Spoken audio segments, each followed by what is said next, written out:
Assalamualaikum warahmatullahi wabarakatuh. Selamat siang. Selamat siang Ibu Saripah Ida Farida SEMM selaku dosen mata kuliah Ekonomi Manajerial. Perkenalkan, saya Abdul Hakim dan rekan Juliana dari kelompok 1 ingin memberikan tugas UAS dengan judul Manajerial Ekonomi. Berikut penjelasannya. Ekonomi manajerial yakni gabungan teori ekonomi dasar, yakni teori mikroekonomika dan teori makroekonomika, di mana dalam pemahaman materi tersebut, metode manajemen rumah tangga yang meliputi pengalokasian sumber-sumber daya yang langka, serta ilmu yang dapat digunakan dalam proses pengambilan keputusan, yakni matematika ekonomi dan econometrik. Sehingga dapat dikatakan bahwa ekonomi manajerial merupakan pemahaman bidang tata laksana transaksi yang meliputi akuntansi, keuangan, pemasaran, MSDM, dan produksi.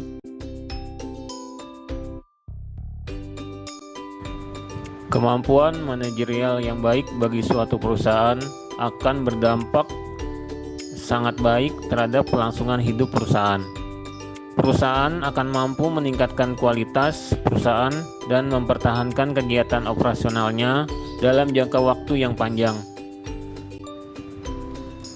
Menurut Yulianda dan Sabrina, kecakapan atau kemampuan manajer untuk menghasilkan laba dengan penggunaan sumber daya perusahaan yang efisien yang diwujudkan melalui keputusan investasi modal dan tenaga kerja, aktivitas-aktivitas yang mendapatkan pendapatan dan upaya untuk meminimalisir biaya dapat mempengaruhi persentase laba. Nilai perusahaan yang baik bisa dilihat dari kualitas laba perusahaan, di mana kemampuan manajerial sangat berpengaruh terhadap nilai perusahaan. Ketika nilai perusahaan meningkat, perusahaan akan memiliki prestasi dan menjadi keinginan dari setiap stakeholder. Keberhasilan suatu perusahaan akan berpengaruh terhadap para investor. Prestasi suatu perusahaan akan meningkatkan kepercayaan kepada investor, sehingga investasi yang didapat bisa melebihi keinginan perusahaan. Dengan demikian, harga saham akan semakin tinggi. Dengan demikian pula, tugas manajer dalam organisasi bisnis adalah membuat keputusan yang berkaitan dengan masalah-masalah bisnis sedemikian rupa sehingga keputusan itu diharapkan akan memungkinkan organisasi bisnis mencapai tujuannya, seperti meningkatkan produktivitas, memperluas pangsa pasar atau market share, meningkatkan keuntungan, mengurangi biaya, dan lain-lain yang pada prinsipnya akan meningkatkan performansi bisnis dalam situasi ekonomi yang sangat kompetitif. Tujuan mempelajari ekonomi manajerial. Dalam penerapannya dan juga penggunaan ekonomi manajerial dalam perekonomian, baik dalam negeri maupun luar negeri, ekonomi manajemen akan mengatur semua hubungan dalam ekonomi. Misalnya mengatur seberapa sistematis operasi keuangan perusahaan, bagaimana mengatur input dan output, dan bagaimana manajemen dalam perekonomian dapat mengatur sesuatu keputusan yang sangat penting bagi manajemen perusahaan. Banyak sekali perusahaan besar dan maju yang menggunakan sistem ekonomi manajerial sebagai landasan utama dan sebagai border dalam usahanya karena banyak aspek yang dapat ditangani dengan penerapan ekonomi manajerial yang baik dan sesuai dengan perusahaan.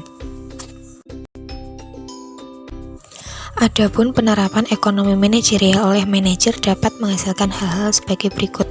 Yang pertama, mengevaluasi kebijakan manajerial masa lalu apakah telah sesuai atau perlu perbaikan. Kebijakan-kebijakan yang telah diambil dan dijalankan dalam operasional perusahaan terkadang tidak relevan dengan kondisi pasar yang berubah-ubah. Karena itulah evaluasi atas kebijakan tersebut sangat diperlukan guna diadakannya suatu perbaikan atau pengambilan keputusan baru yang disesuaikan dengan masalah saat ini. Yang kedua, membantu para manajer mengenal dan melakukan identifikasi terhadap kekuatan dan kelemahan ekonomi yang bisa mempengaruhi perusahaan. Yang ketiga, menetapkan kebijakan keputusan yang sesuai dengan standar operasional perusahaan. Setiap perusahaan memiliki standar operasional yang berbeda antara satu dengan yang lain. Kebijakan serta peraturannya pun berbeda, disesuaikan dengan bidang atau jenis perusahaan, visi dan misi perusahaan. Para pelaku dalam hal ini adalah manajer. Yang keempat, mengidentifikasi biaya-biaya agar seefisien mungkin. Yang kelima, menetapkan harga jual produk yang sesuai guna pencapaian laba bersih yang maksimal.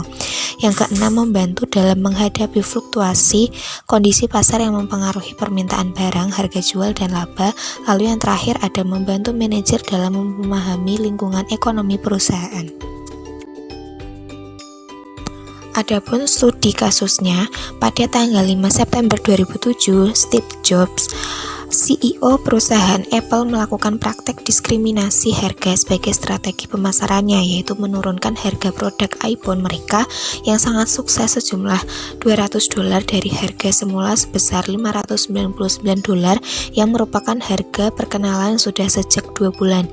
Dengan melakukan penurunan harga, Steve Jobs berpikir bahwa akan menghasilkan keuntungan yang lebih banyak karena konsumen yang akan membeli produk mereka dengan harga murah atau harga promosi semakin meningkat. Penurunan harga ini juga dilakukan dengan maksud untuk mempromosikan lebih luas produk iPhone kepada masyarakat. Karena semakin banyak pengguna iPhone, maka makin terkenal produk tersebut dan nantinya iPhone tersebut pantas dijual dengan harga tinggi. Namun, karena keputusan tersebut bersifat mendadak dan tidak didiskusikan dengan para manajer di perusahaan tersebut, keputusan penurunan harga dari Steve Jobs menimbulkan kekecewaan dari pihak manajer Apple. Keputusan penurunan harga juga menimbulkan kekecewaan dan kemarahan para pelanggan Apple yang membeli produk tersebut sebelum harga promo. Mereka dirugikan karena harganya lebih mahal dari harga promosi. 2 hari kemudian, Steve Jobs menawarkan $100 kredit yang dapat digunakan di toko Apple dan online store kepada para pelanggan yang sudah membayar harga penuh. Keputusan dari Steve Jobs juga dinilai bertentangan dengan kode etik pelayanan pelanggan Apple. Dilihat dari studi kasus di atas, menurut pendapat kita, keputusan penurunan harga iPhone yang dilakukan oleh Steve Jobs selaku CEO termasuk dalam keputusan yang dilakukan secara strategis. Karena keputusan ini dibuat oleh manajemen puncak, yaitu CEO dari suatu organisasi. Namun, dalam ekonomi manajerial, pembuatan keputusan manajerial harus mempertimbangkan dengan tujuan organisasi.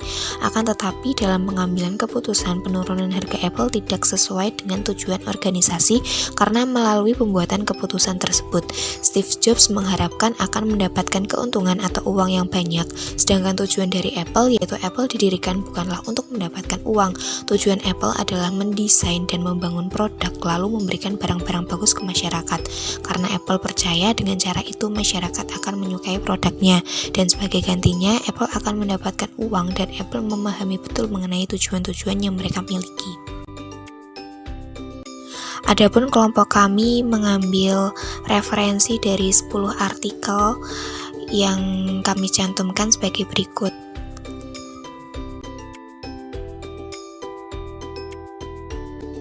Sekian presentasi dari kelompok kami. Apabila ada kurang dan lebihnya kami mohon maaf. Terima kasih. Wassalamualaikum warahmatullahi wabarakatuh.